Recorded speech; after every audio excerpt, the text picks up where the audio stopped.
hello friends नमस्कार सकलोके आपलोक सकलोके पुनः मोर नतुन भिडिओले स्वागतम जनाइছো आशा करो सकलो भाले আছে আৰু সদায় ভালে কুশলে থকাটো কামনা কৰিছো গতিকে আজি আমি এইটো ভিডিঅ'ত কথা পাতিম আসাম পুলিচ কনষ্টেবল এবিউপি আৰু এপিআৰও লগতে আমাৰ অসম পুলিচৰ লগত জড়িত বিভিন্ন বিভাগৰ আমাৰ ফাইনেল ৰিজাল্ট কেতিয়া দিব তো আপোনালোকৰ বহুতেই কমেন্ট কৰি আছিল ফাইনেল ৰিজাল্ট কেতিয়া আহিব আৰু কাট অফ কিমান যাব আৰু আপোনালোকৰ কিছুমানে সুধি আছিল আমাৰ নিউ ৰিক্ৰুটমেন্ট কেতিয়া আহিব ভ্যাকেন্সি কিমান আহিব গতিকে সকলোবোৰৰ প্ৰশ্নৰ উত্তৰ এইটো ভিডিঅ'ৰ দ্বাৰা আপোনালোকে লাভ কৰিব পাৰিব এই ভিডিঅ'টো অকনো স্কিপ নকৰাকৈ শেষলৈকে চাব আৰু যিসকলে ফাৰ্ষ্ট টাইম আহিছে চেনেলটো প্লিজ সাবস্ক্ৰাইব কৰি ৰাখিব আৰু বেল আইকনটো প্ৰেছ কৰি দিব যেতিয়াই মই এনেকুৱা ধৰণৰ ইনফৰমেটিভ ভিডিঅ' দিম আপোনালোকে অতি সোনকালে চাব পাৰিব তো প্ৰথমতে আমি আলোচনা কৰিম আমাৰ আসাম পুলিচ কনষ্টেবল এবিউপি হওক বা এপিআৰও হওক ড্ৰাইভাৰ কনষ্টেবলে হওক সিভিল ডিফেন্সে হওক ফায়াৰমেনে হওক বটমেনে হওক ফ'ৰ্থ গ্ৰেডে হওক তো সকলোবোৰৰ আমাৰ ৰিজাল্ট কেতিয়া দিব তো আপোনালোকৰ বহুতেই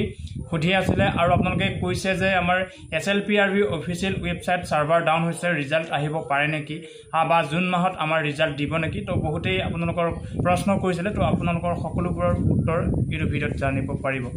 তো প্ৰথম কথা হ'ল আপোনালোকৰ ৰিজাল্টৰ কথাটো আপোনালোকে গম পাইছে আমাৰ ঘুনুখানাকে আপোনালোকৰ জুন মাহত দিয়া চান্স আছে বুলি বহুতেই কৈছে তথাপি যদিহে আপোনালোকৰ জুন মাহত নিদিয়ে অলপ আপোনালোকৰ ৰিজাল্টটো দেৰি হ'ব পাৰে তথাপিতো আপোনালোকৰ যেহেতু গভৰ্ণমেণ্টৰ কাম হেখিনি গভৰ্ণমেণ্টৰ কামখিনি কোনেও নাজানে তথাপিতো যদি ৰিজাল্টটো যিমান সোনকালে দিয়ে সিমানেই ভাল হয়নে আপোনালোকৰ কাৰণে গতিকে বহুতেই আমাৰ ৰিজাল্ট ফাইনেল ৰিজাল্টৰ কাৰণে ফাইনেল সিলেকশ্যনৰ কাৰণে আপোনালোকৰ বহুতেই ৱেইট কৰি আছে যদিহে আপোনালোকৰ কাৰণে জুন মাহত নাহে আপোনালোকৰ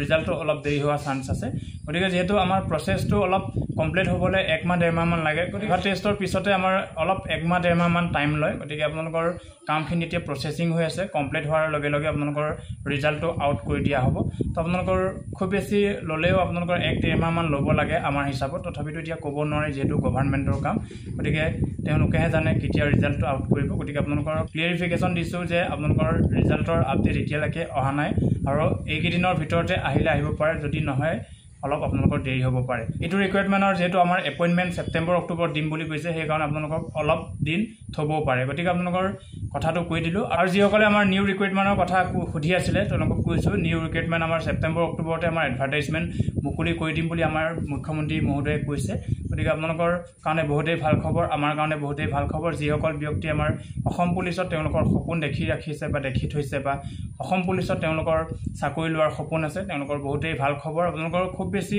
ভেকেন্সি 1500 প্লাছৰ ওলাব পাৰে যেহেতু এতিয়া যিটো প্ৰচেছিং চলি আছে সেইটো যেহেতু আমাৰ 2023 চনৰ ৰিকুৱাৰমেণ্ট আছে গতিকে 24 আৰু 25 চনৰ যেহেতু কিছুমানে প্ৰমোশ্যন হৈ গৈছে আৰু কিছুমানে ৰিটায়াৰ হৈ গৈছে গতিকে সেইখিনি পদ আপোনালোকৰ খালী হৈ আছে গতিকে আমাৰ এবিউপিৰ লগতে আৰু আমাৰ ফৰেষ্ট ডিপাৰ্টমেণ্টৰো যেহেতু আমাৰ নতুন পদ মুকলি কৰাৰ কথা আমাৰ চিএম মহোদয়ে কৈছে গতিকে আপোনালোকৰ কাৰণে বহুতেই ভাল খবৰ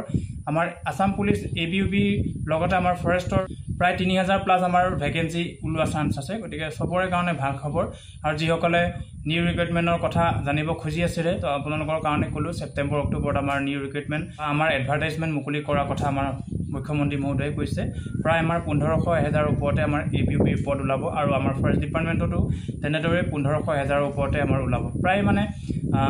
3000 প্লাছ আমাৰ এবিউপিৰ লগতে ফৰেষ্ট ডিপাৰ্টমেণ্টত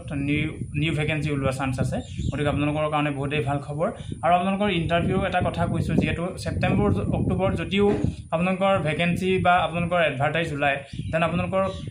অতি কমেও আপোনালোকৰ ফিজিকেলটো আপোনালোকৰ 2026 মানতে আৰম্ভ হ'ব বা 2026ৰ জানুৱাৰী হওক বা ফেব্ৰুৱাৰী হওক গতিকে যিহেতু গোটেইখিনি প্ৰচেছ এতিয়া চলি আছে ইয়াৰ পিছতে যেহেতু ছেপ্টেম্বৰ অক্টোবৰত আমাৰ যেহেতু ভেকেন্সিৰ এইখিনি ভেকেন্সিৰ যেহেতু এপইণ্টমেণ্ট দিব যেহেতু ছেপ্টেম্বৰ অক্টোবৰ নৱেম্বৰ ডিচেম্বৰ এই দুমাহত আকৌ ইণ্টাৰভিউ নাপাতিব চাগে তথাপিতো আপোনালোকক সেইটোৱে কৈছোঁ আমাৰ যদিহে আমাৰ এডভাৰটাইজটো ওলায় এডভাৰটাইজ ওলালে যদি আপোনালোকৰ অনলাইন প্ৰচেছটো হ'ব পাৰে বাকী আপোনালোকৰ ফিজিকেলটো 2025ত হোৱা চান্স নাই যেহেতু আমাৰ দুমাহত সকলোবোৰ কাম সম্পূৰ্ণ কৰিব নোৱাৰিব পাৰে বুলি আশা ৰাখিছোঁ গতিকে যিসকলে আমাৰ নতুন ভেকেন্সিৰ কাৰণে ৱেইট কৰি আছিলে তেওঁলোকো ৰানিংটো কৰি থাকক কিয়নো বেছি সময় নাই প্ৰায় 6-7 মাহ মান আছে গতিকে 2026লৈকেতো আমাৰ বেছি সময় নাই আৰু 6-7 মাহ আছে গতিকে ভালদৰে এতিয়াৰ পৰা ৰানিং কৰি থাকক যিসকলে অলপ কাট অফৰ কাৰণে বা অলপ মাৰ্কৰ কাৰণে এইবাৰ থমকি ৰ'ব লগা হৈছিল বা যিসকলে আমাৰ ৰানিং কোৱালিফাই কৰিব পৰা নাছিল ভালদৰে ৰানিং কৰি থাকক আপোনালোকৰ সপোন পূৰণৰ দিশে আকৌ আমাৰ চৰকাৰে বৃহৎ নিযুক্তি আমাৰ মুকলি কৰিছে গতিকে সকলোৰে কাৰণে ভাল খবৰ আৰু ৰিজাল্টৰ কথাটো আৰু এবাৰ কৈছোঁ আমাৰ জুন মাহত দিয়া চান্স আছে যদিহে এই জুন মাহত নিদিয়ে আপোনালোকৰ ৰিজাল্টটো অলপ পিছুৱাই দিব যিহেতু আমাৰ ছেপ্টেম্বৰ অক্টোবৰত আমাৰ গোটেইখিনি এপইণ্টমেণ্ট দিব আৰু কিছুমানে সুধিছিলে আমাৰ ফাইনেল চিলেকশ্যনৰ পিছত চিলেক্টেড হোৱাৰ পিছত আমাৰ